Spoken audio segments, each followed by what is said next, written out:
bienvenue sur Artefact, le podcast qui parle de photos et des métiers créatifs. Je m'appelle Elisa, je suis photographe et sur ce format, j'essaie d'aborder des sujets qui parlent aux créatifs pour se sentir moins seul. Aujourd'hui, je suis avec Elliot et on va discuter de la manière dont les créatifs font face aux critiques quand on a tendance à tout prendre à cœur. On va essayer de déterminer s'il est vraiment possible de séparer son art de sa personne et le fameux pro-perso pour évoluer dans le bon sens, se remettre en question et préserver sa santé mentale. Bonjour Elliot. Bonjour. J'espère que tu vas bien. Est-ce que tu peux te présenter ? Je m'appelle Elliot Aubin, je suis photographe sur Paris et je suis spécialisé dans le portrait. Voilà, donc ça fait déjà bientôt presque 10 ans que je suis vraiment passionné de photos, voire plus, mais je dis 10 ans parce que c'est plus simple, sinon après ça remonte à trop longtemps.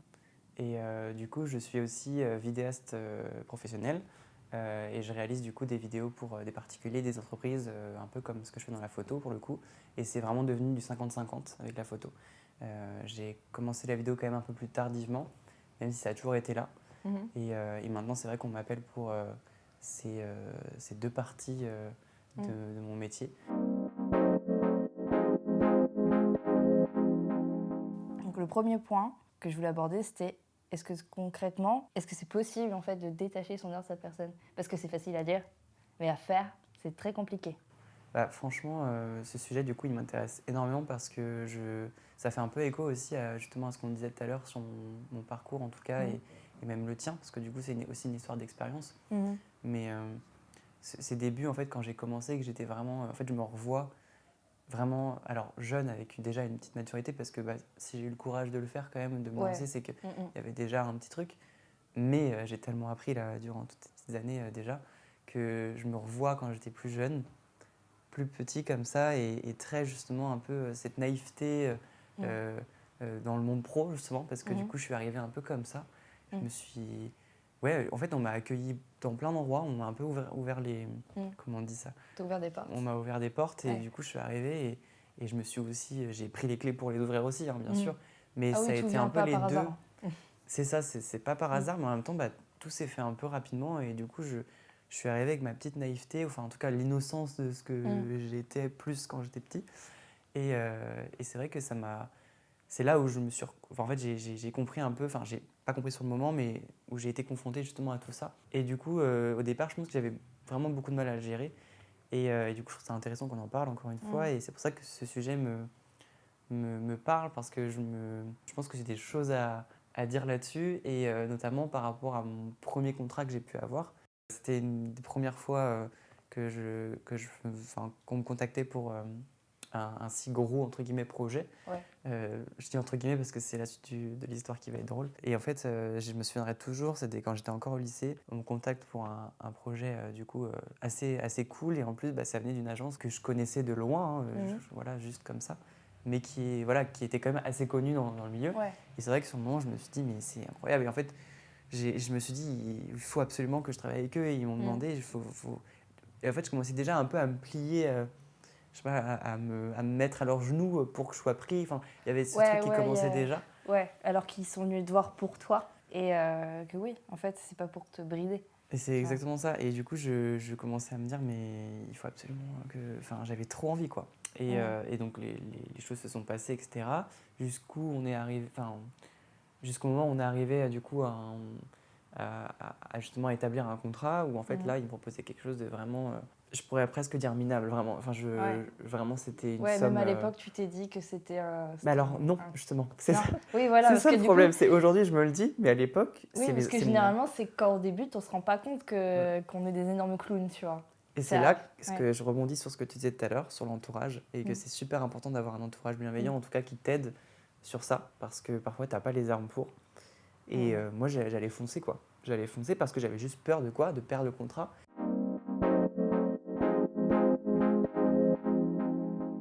Ce que je voulais dire par rapport au sujet dont on parle, c'est que moi, j'avais vraiment le côté cœur, quoi. Quand j'ai commencé, le côté que j'ai dans la vie, enfin voilà, le côté cœur, c'est-à-dire... voilà, tu prends un cœur, quoi. Ouais, c'est ça. Les gens qui... Je suis comme ça. Non, mais c'est intéressant parce que, par exemple, les gens qui sont gentils avec toi, qui te disent mais c'est super, machin. Enfin, voilà, dès qu'on est comme ça avec moi, enfin en tout cas dès qu'on l'était, je me disais ah cette personne est géniale, ça fait trop plaisir, ça se passe trop bien. Tu pouvais même pas imaginer qu'on pouvait être un tant soit peu malhonnête, tu vois. Genre ça n'existait pas dans ton... Voilà, moi aussi dans mon entourage, je n'ai pas ça, donc du coup, dans ma tête, je me dis oui, bah, il y a des cons partout, juste pas autour de moi, donc tout va bien, tu vois. Ouais, voilà, en Jusqu'au fait. jour où t'en as face à toi et que tu sais pas la connaître parce que t'en as pas vu avant. Ouais, c'est ça, en fait. Et je me rendais compte que si la personne était gentille en face de moi, c'est que je pouvais lui donner ma confiance, entre guillemets. Et, euh, et c'est juste qu'en fait, je savais pas trop encore me protéger. Et c'est là que j'ai un peu tout compris parce que bon, en fait, ce qui est cool, c'est que comme j'ai été bien accompagné, j'ai refusé ce contrat-là. Ouais. Et moi, je Ça a dû l'ai te refusé à coûter, contre-cœur. Hein, vraiment, ouais, pour le voilà, coup. ça a dû te coûter parce que tu t'es dit, ah, je vais être blacklisté après, tu vois. Ouais. Pas du tout. Et en fait, pas du tout. Oui, mais Et c'était eux qui étaient en tort dans tous les cas. c'est ça. Ils m'ont recontacté 3 ou 4 mois après. Ouais. Et ma Waouh. mère, du coup, ma mère qui m'a quand même vraiment aidé sur ce projet-là, Ouais, pour le elle coup. se dit, ah, ils reviennent. Ouais, Ils ont intérêt à faire mieux, tu vois. ouais.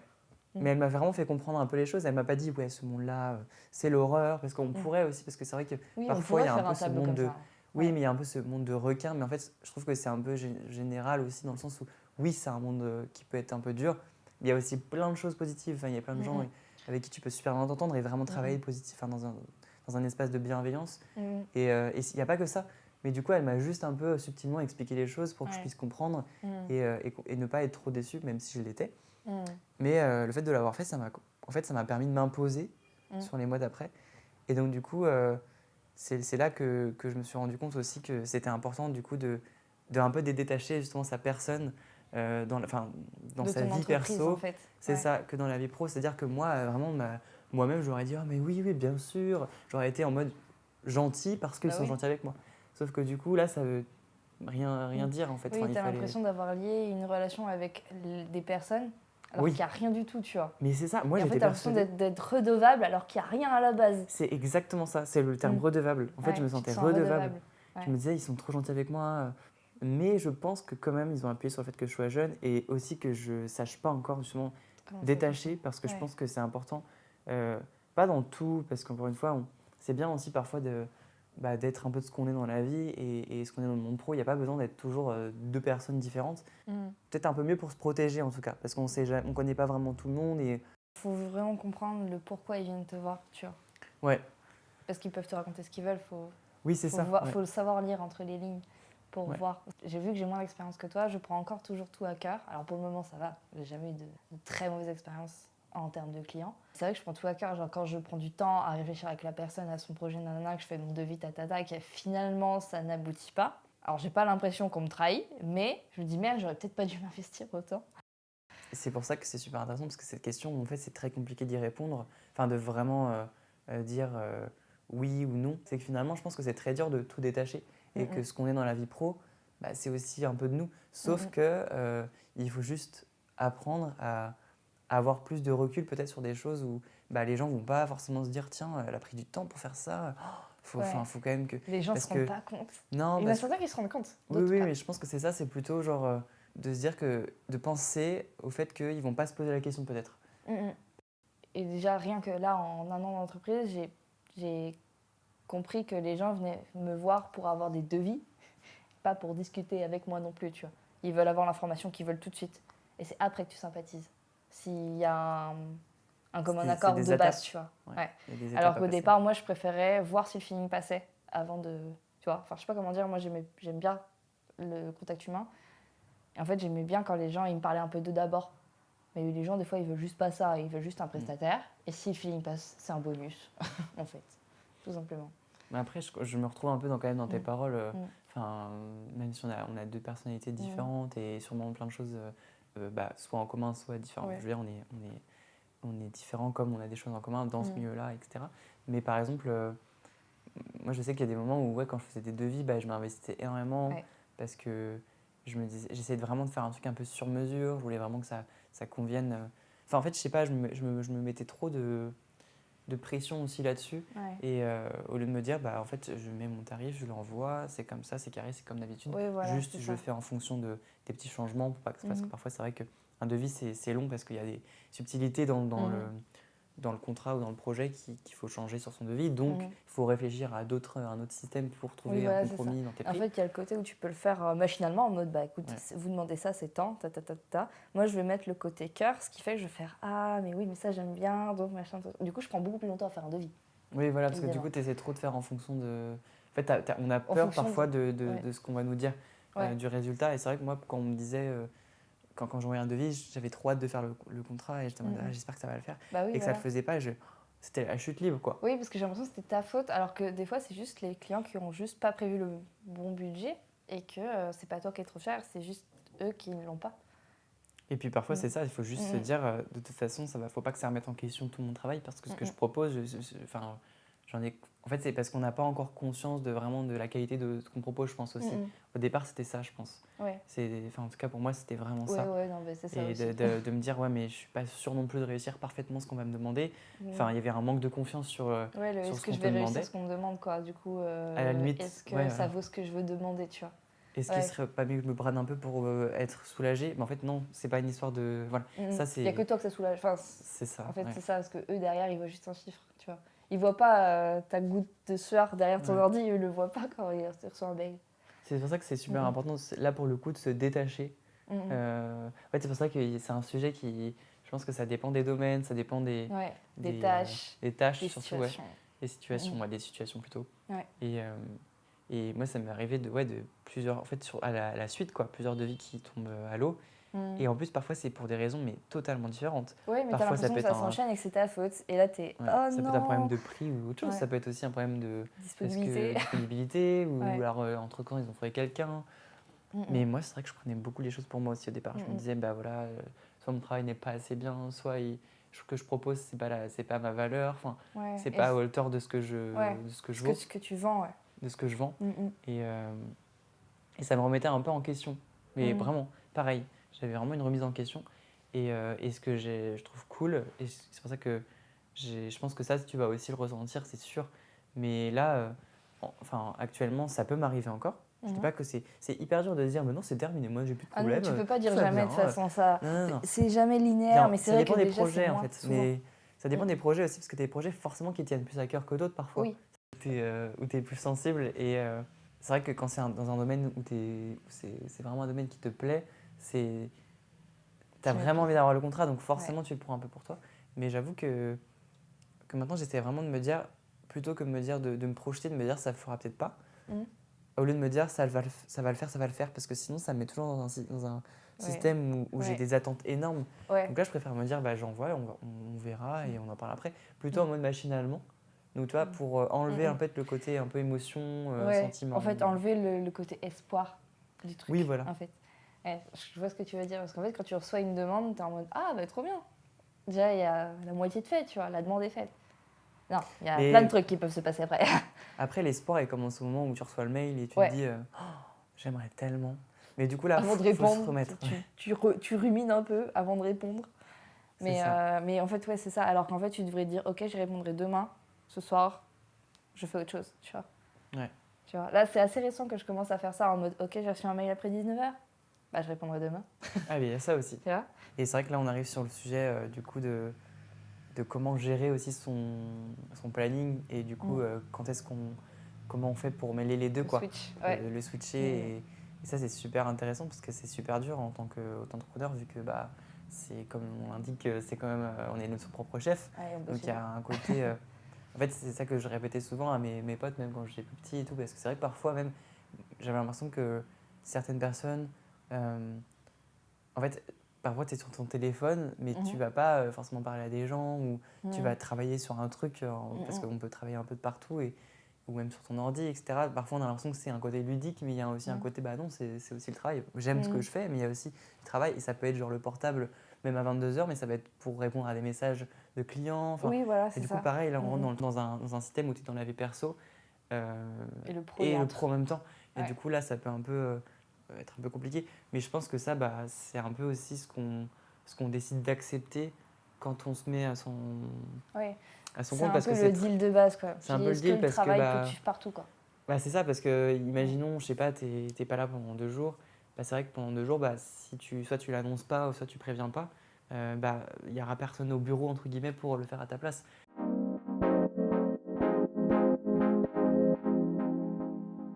Là, on a parlé de détacher sa vie pro et sa vie perso. Oui. Et là, maintenant, je vais aborder le sujet de détacher, du coup, ce qu'on produit de nous-mêmes quand on critique ce qu'on produit. Tu vois ? Genre, si imaginons quelqu'un, ce que tu produis pour la personne, ça ne lui paraît pas que ça lui convient pas, juste ça ne lui plaît pas autant que toi ça te plaît, parce que chacun a ses goûts, ses sensibilités, tout ça. Ben, en fait, moi je suis capable de remettre en question ce que je pense de moi-même, parce que quelqu'un n'aime pas. Ouais. Alors que normalement, c'est pas censé remettre en question ce que moi j'aime, parce que chaque humain a ses propres goûts. En fait, je suis assez d'accord avec ça dans le sens où si c'est juste pour dire j'aime pas, je vois pas Ça n'a pas l'intérêt. d'intérêt. Par contre, ce que j'aime bien, c'est la critique constructive ou genre Ouais. le j'aime pas, mais le j'aime pas bienveillant. Oui, Enfin, en tout cas, j'aime pas et pourquoi quoi. oui, Et voilà. du coup, là, c'est beaucoup plus agréable, je trouve, à apprendre Ah bah oui, à parce que lire. tu peux carrément faire évoluer des choses avec ces genres de critiques-là. Parce qu'en fait, Ouais. ça remet des choses en question, évidemment, mais ça, c'est dans le sens où pour ton bien, selon la personne. Parce que du coup, pareil, c'est subjectif pour tout le monde, mais des fois, il y a des choses qui peuvent résonner en toi et qui te feront évoluer toi-même. Genre des petits conseils, des choses comme ça. Parce que le juste j'aime pas, j'aime pas. Bah non, c'est ça. Et Super. ce que tu veux dire, ce que je trouve intéressant dans ce que tu dis, c'est que toi, tu as été beaucoup influencé par ce qu'on disait en fait, de tes photos ou la seule critique que tu pouvais voir. Ça t'influençait même et ça te remettait en question sur même ce que tu pensais toi-même de ton travail. Oui, voilà. Et ça, c'est un truc que j'ai aussi. Et je pense que c'est assez humain aussi. Du coup, On je est pense. des êtres sociaux, ça se donc trouve, je on pense pas qu'on soit ouais. que deux à penser comme ça. Ouais. Mais en tout cas, c'est intéressant parce que ça montre aussi ce truc d'être influencé et en fait, de pas se dire du coup, j'ai posté parce que moi, en tout cas, ça me plaît et que j'ai juste envie de le partager. Et ceux qui aimeront, aimeront et ceux qui aimeront pas, aimeront pas. C'est vraiment tout un mindset un peu où justement, c'est là qu'on voit un peu justement la confiance qu'on donne à notre travail. En fait. Ça fait un peu lien à ce qu'on disait avec tout ce qui était devis, où en fait, on ne savait pas trop non plus ce que valait notre travail. Et du coup, le fait de le poster, on se dit, ouais, je le poste, mais en fait, on est persuadé au départ quand on poste, parce que nous, on adore, mais dès qu'on va nous dire, ça c'est un peu le parallèle avec dès qu'on va nous dire non sur le devis ou non, justement, on va j'aime remettre pas, en question ce on qu'on va pensait remettre à en la question base. ce qu'on a posté. En fait. Alors que ça devrait pas. Ouais, mais sauf que les réseaux, pour ça, je trouve que c'est un gros sujet. Et Ça retourne le cerveau parce qu'en fait, tu peux adorer un truc et en fait, il y a une personne qui va te dire non. Et au début, tu vas faire ah, finalement, non. Mais il y a un peu ce truc-là aussi de mettre tout le monde d'accord.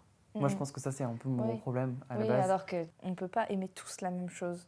Comment dire J'ai longtemps voulu que tout ce que je poste soit nickel pour tout le monde et que tout le monde... Vraiment, j'avais ce problème-là, en fait, à me dire, il faut que je poste, mais que tout le monde... Voilà. Même toujours, je pense qu'il y a toujours des restes. Hein. Mais bien sûr, moi aussi. On peut pas dire, ah non, mais maintenant, nickel, hein. On est encore sur les réseaux sociaux, donc bon...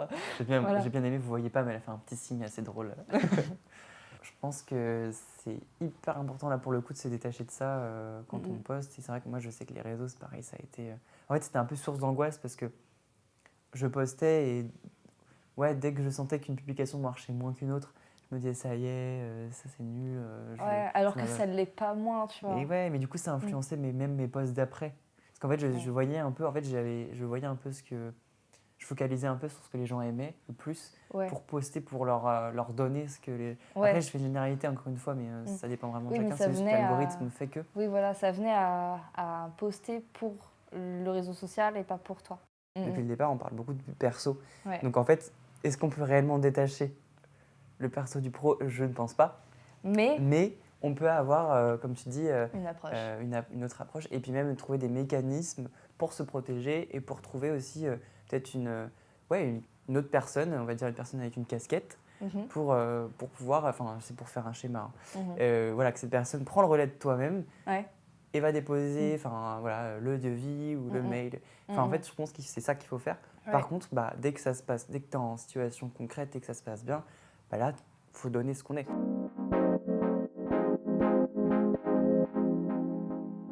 Et ce que je trouve bien avec toi et ton travail et ce que tu fais en général, c'est que tu investis du temps dans des projets perso et tu les fais. C'est-à-dire que tu crées jusqu'au bout le projet. C'est-à-dire que tu arrives à entreprendre les choses. Ça, c'est pas évident, je trouve, d'y aller jusqu'au bout. Parce que tu vois, moi, le nombre de projets que j'ai voulu faire que je n'ai pas fait, je peux les compter, quoi. Il y en a beaucoup. Tu vois ce que je fais, Tu ne vois pas ce que je ne fais pas. Bien sûr, mais du coup, je trouve que C'est oui, ça mais, aussi. oui, bien sûr, mais je trouve que du coup, la plupart du temps, tu arrives quand même à faire. Du coup, sur tout ce que tu n'as pas fait, il y a quand même beaucoup de trucs Oui, que j'ai réussi à faire, ouais. que tu as réussi à faire. Mm. Et moi, c'est quelque chose que maintenant j'ai un peu fait évoluer, que j'y arrive mieux. Mais je sens que ça, c'est quelque chose, tu vois, j'ai eu beaucoup de projets aussi à l'époque où ça a été fait par d'autres personnes. Et du coup, je me griffais à ça et je donnais aussi ma patte à tout ça. Et ça faisait que voilà. Mais j'arrivais du mal à avoir la confiance d'entreprendre. Donc De je faire trouve ton que toi, propre projet, ouais. tu as quand même cette confiance sur le fait d'entreprendre les choses. Tu vois, Ouais, peut-être que c'est paradoxal quand même. Hein. Oui, mais du coup, tu as quand même ça. Et ça, c'est quand même du coup une partie de là où tu as confiance en toi. Donc c'est important de le dans prendre en compte. l'organisation et le fait de l'idée des gens, Voilà. j'adore faire ça. Bah oui, genre, mais du coup, c'est super faire la important. prod et tout, j'adore. Par contre, des fois, au moment où il faut que je présente les photos, je suis un peu comme ça. En mode, j'espère que ça va leur plaire. Ouais, moi, ça me plaît beaucoup, mais ouais. est-ce que ça va leur plaire à eux, tu vois genre, Oui, mais ce qui est bien, c'est que du coup, tu te mets pas directement en tête la finalité. Parce que moi, parfois, j'ai tendance à me dire, oui, mais si à la fin, finalement, ça donne pas ce que j'ai envie, toi, tu te mets pas de barrière parfois avec ça. Les barrières, elles arrivent au moment où ça sert à rien. Ou oui, c'est voilà, déjà fait. au moment où Donc, bonjour, la météo est pas bonne, tu vois. Voilà. Donc, du coup, c'est cool. C'est cool de faire ça. Enfin, je trouve que c'est un point important chez toi et il faut que tu te le rappelles Souvent. souvent. Quel est ton pire retour? Je pense que j'ai dû avancer depuis ce retour. Et donc, du coup, c'est vrai qu'il n'est pas encore frais parce qu'il il est plus dans ma tête. Ouais. Mais si, j'ai quand même eu des choses. Parfois, c'était pas forcément lié à mon travail. C'est peut-être des remarques sur d'autres trucs. Donc là, j'ai un truc qui me vient en tête. C'est pas vraiment du coup en lien avec ta question, mais en même temps, ça m'a un peu choqué parce que c'était quand même un truc. En fait, c'était pas forcément par rapport à la photo, c'est par rapport à une posture entre deux modèles. C'était quand j'avais photographié les deux sœurs jumelles, tu sais, Tess et Margot, et qu'elles étaient, elles étaient très proches, très proches. C'est ce que le mec décrivait en mode, elles étaient trop proches pour des sœurs que c'était la limite de l'inceste, c'était même de l'inceste. Parce qu'elles avaient une posture. Donc il a une lecture qui n'était pas la tienne, quoi. Et pas du tout, mais presque, personne ne pensait comme ça pratiquement. Ouais, c'est juste un commentaire. Ouais. Mais tu vois, j'ai quand même prêté mon attention parce que même si c'est quelqu'un qui est derrière son ordi, qui veut peut-être faire une blague, ou alors que c'est vraiment ce qu'il pense. Il déverse juste sa haine. Peu importe, mais en gros, il déverse sa haine. Et moi, j'avais été choquée de ça parce que je m'étais dit, mais en fait, du coup, j'étais en mode. Je me disais pas. Comme ça. Je me remettais pas en question en me disant, c'est vrai qu'il a peut-être raison, hein, bien sûr que non. Mais je me disais, putain, c'est chaud. Qu'il a pu imaginer ça me faisait bizarre quand même. Je me disais, mais c'est. Donc tu vois, c'était plus celui-là dont je me souviens. Après, c'était pas vraiment une critique. C'est une critique sur ce que tu as produit. Oui, en gros, ça me remettait, entre guillemets, en question ce que tu as voulu montrer, en fait. Alors que toi, ce que tu as voulu montrer, c'est autre chose. C'est juste que lui, il l'a lu comme lui voulait le lire. Ouais. Après, il y a des gens qui doivent lire des choses comme ça. Ils le gardent pour eux et tout va bien. Là, il a choisi volontairement de l'écrire. Ouais. Il est là, le problème. Et j'avais Parce que c'était pas constructif. Hein, ouais, non, c'est vrai, c'est vrai.